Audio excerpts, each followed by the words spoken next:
So the dirty tricks in a divorce case, the 10 dirty tricks that we see. So there's a lot of things that we see go on during divorce, before divorce, that can really kind of affect things and are pretty unfair kind of thing. They're just the wrong things to be doing.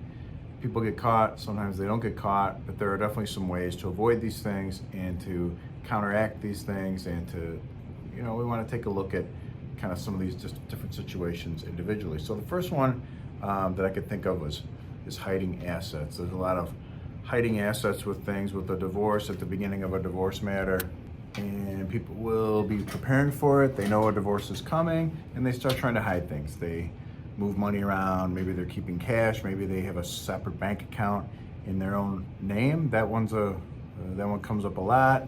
Turns out my wife's been saving money into this separate account for like 2 years now, knowing all the while that a divorce is probably coming or they have disagreements over finances, whatever it might be. So, whatever might be going on there's a lot of ways to hide money, hide assets, do things, put it in my brother's name, whatever. There's all kinds of games people play.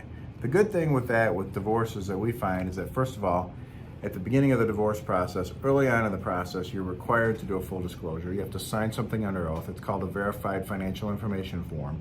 You're required to do that at the beginning and exchange it. So your wife, if she's up to no good or hiding things, is required to disclose everything, and there's some pretty severe penalties if she does not. She's signing it under oath and then lying, so potentially it's perjury. Also, there's a penalty. There's a case called Sands versus Sands that if you're caught purposely failing to disclose an account, if you're hiding an account, the other person can claim the entire balance of that account, not just their half or their share. So there's definitely some strict penalties, some incentives to do a full disclosure on this kind of stuff.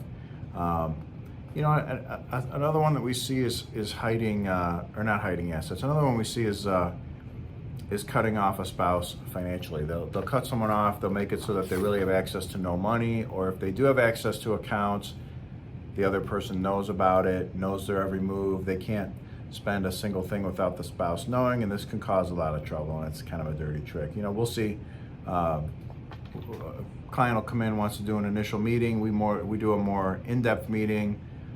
We do initial phone calls, there's no charge on those, and we try to go over some things. But if we're scheduling a more involved thing, what we call a strategy meeting, we charge a small fee for that, and we'll find that clients can't pay the fee because then their wife's gonna know that they met with us, and maybe they're at a point where they don't really want their wife knowing about that yet. They don't want her knowing that they've met with a divorce attorney, and they literally don't have a way to spend $50 or $100 without their wife immediately knowing about it. So they got to do cash. And so then, you have a problem. You're in this relationship, you're in a marriage, you can't even make a move and spend a little bit of money without the other person knowing. I mean, that's a little weird. So you want to watch out for that kind of stuff. And of course, the strategy on that is to set up your own credit card in your own separate name and to use cash as needed. Good idea to have some cash around. Never hurts. That's one strategy. With cutting a spouse financially, cutting them off, they also use like spyware, or GPS tracking or whatever it is. So your wife just sort of knows where you are, what you're up to all the time. And it certainly makes you paranoid, first of all, but she actually does know where you are and does know what's going on unless your phone's turned off. And so, that's a common one that we see, which is really kind of the third one. The cutting a spouse off financially and the spyware GPS stuff tend to go kind of hand in hand. So that third dirty trick that we see is the GPS spyware kind of stuff. Putting a tracker on your phone, tracking your vehicle, tracking your bank accounts, changing passwords, whatever it is. All that kind of stuff goes on, and it can cause a lot of trouble. And then another dirty trick that we see with a divorce goes with, it's done by small business owners. They know a divorce is coming, or even during the divorce, and they will make their income seem lower their own salary. They take more cash payments than they normally would. They're not taking bonuses, dividends, taking money out of the business that they normally would do. They're reinvesting in the business because they know a divorce is coming and they don't want to show too much income. So they're lowering their salary or lowering the payments that are made to them, lowering what they're doing. And some ways to combat that, to avoid it, some strategies on that is you can do a look back. You can look back 6 months, a year, and see what was going on with this business. There's accountants, forensic accounting it's called, where they can look back and and take a look at all that, and they can tell what's really going on, and it can be very telling sometimes that there's been this big change in the business without a real reason. It's all just sort of a strategy to cut the other person off. So you want to watch for that. Another trick that we see is just overspending, feathering the nest, as they call it. So your wife knows a divorce is coming, and she starts just buying more stuff than she normally would buy, maybe overpaying on things. Maybe you make an extra payment on your credit card so that there's money just sitting there that can be used. Maybe even something as simple as hiring a divorce lawyer and giving them more money than they even wanted up front as a retainer, and now they're holding on to money that you're going to get back later. That's a one that we've seen from time to time. Or taking an expensive trip, or even gambling, or whatever it is. So you want to protect your cash. If there's a divorce case started, you want to get a restraining order, do an injunction, put something into place to control some of this stuff. If the divorce hasn't been started yet, you want to be aware.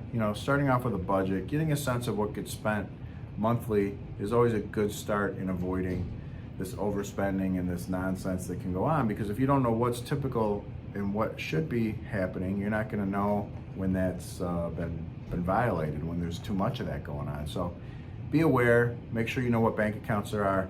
Make sure you know what credit cards, all the other apps that are out there, all the other stuff, all the ways to spend money, the places, ways to pay things to different businesses, Amazon, Starbucks, you name it. There's a million ways to spend money.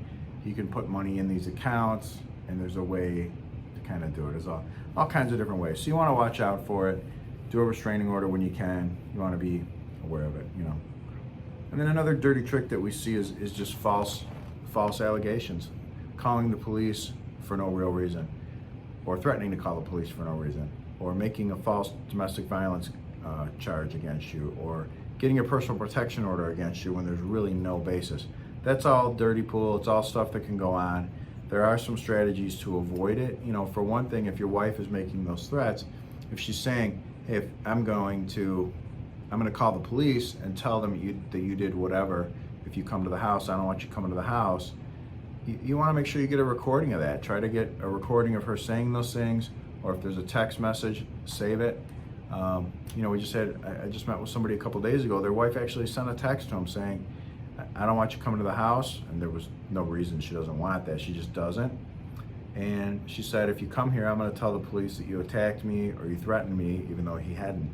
So she's admitting in a text message that she's going to make false allegations. I mean, that's a felony in Michigan. So if you have that kind of evidence and those sorts of threats are out there, make sure you get proof of it. Make sure you got something, a recording, a text message, whatever it is, and go from there. Or if you're going to go to the house and you're worried about these kind of false allegations, bring someone else with you as a witness. And also make a recording. If I'm walking up to the door and I got somebody that is making these kind of threats and is being kind of crazy, start recording before you even get to the doorstep. Make an audio recording of everything going on. It doesn't have to be a video. It doesn't have to be shoved in her face. You're not even required to tell her that you're recording. If you're there and she's there, you're allowed to record it. So watch for that kind of stuff. These false allegations of domestic violence can be a real problem. That somebody calls the police, they don't know. If she says you're harassing her, you attacked her, you threatened to kill, they don't know who said what. They just want people not to be fighting. They're going to tell you to leave, even though it's your house. So you want to avoid all that stuff if you can, and that's one way to do it. Another dirty trick that we'll see that can go on in a divorce is doing a conflict of interest with other attorneys. So you'll get, your wife knows a divorce is coming. She knows you're looking for attorneys. So she'll book some appointments with some of the other known divorce attorneys in town.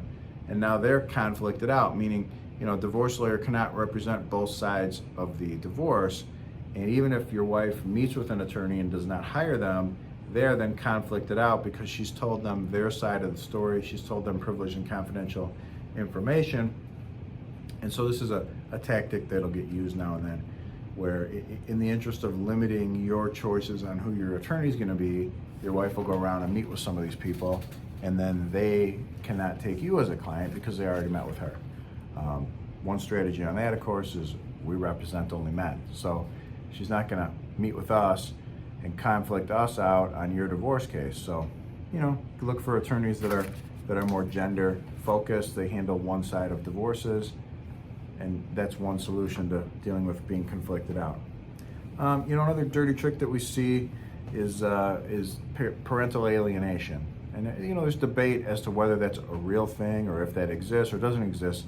But the behavior that goes into why people think parental alienation is happening, the bad behavior is real. This is a mom who's, talking to the kids, bad mouthing you, saying you don't want to see them. Let's say you're living apart, and she's saying you don't want to see the kids when of course you do, or whatever it might be. And there's sort of this campaign against you to portray you as the bad guy, make you out as the bad person, and this can lead to like a parental alienation kind of thing. And all this bad behavior can be just a campaign against you. Whether parental alienation is really a real thing or not, I don't know. But these people that are out to make it hard for the other parent to see the kids, get in the way, cause trouble, that's definitely real. We certainly see that from time to time, and that ties into another dirty trick that we see, which is just a denial of parenting time. We get parents that are on a kick. They're just on a campaign of preventing contact with the kids. She doesn't want you to see the kids. Maybe you even have a court order that says you can see them. She still won't let you see them. Whatever it is, you're living apart. If you back up, some of the initial strategy on that kind of thing is to get you out of the house first. Now you don't live there anymore. And then the next step is to prevent you from seeing the kids. Tell you you're not allowed to come over. I don't want you coming to the house. If you come over here, I'm going to call the police. That kind of stuff. And it becomes a campaign to prevent you from seeing your kids. It's a denial of parenting time. Kind of fits into the other one I was talking about, but it's also sort of its own separate category. This just continued denial of parenting time, excuses about why you can't see the kids, not working with you on making it a priority for you to see the kids. And it can cause a lot of damage, can cause a lot of trouble.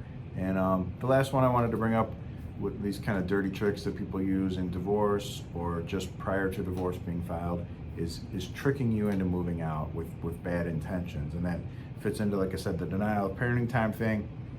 It is going to be born out of a situation where you don't live together. So if I'm trying to get down that path and I'm the mom and I've got the kids, one strategy I'm going to use is to get you to move out. I'm going to convince you to move out of the house. There's really no reason. Maybe I'll tell you it's a trial separation. Maybe I'll tell you I think it's best. Maybe I'll tell you I'm going to call the police if you don't get out. Whatever it is, I use some strategy to get you to move out. And it's not, I don't have good intentions here. Really, my campaign, what I'm trying to do is to just prevent you from seeing the kids. I don't want you seeing the kids. I'm upset with you about whatever. I'm mad at you. It's emotional. It's crazy. It's upset. And I don't want you seeing your children. So then my step towards making that happen is to get you moved out of the house. So that's the last one. Those are really like kind of the top 10 dirty tricks that we see that go on in a divorce case and in the pre-divorce stage. And there certainly are, they're alive and well. People do these kind of tricks all the time. And there are definitely strategies where these tricks can be avoided. The impact can be lessened. You can expose the person for pulling these tricks in the first place. So hopefully that helps. Some things that are out there.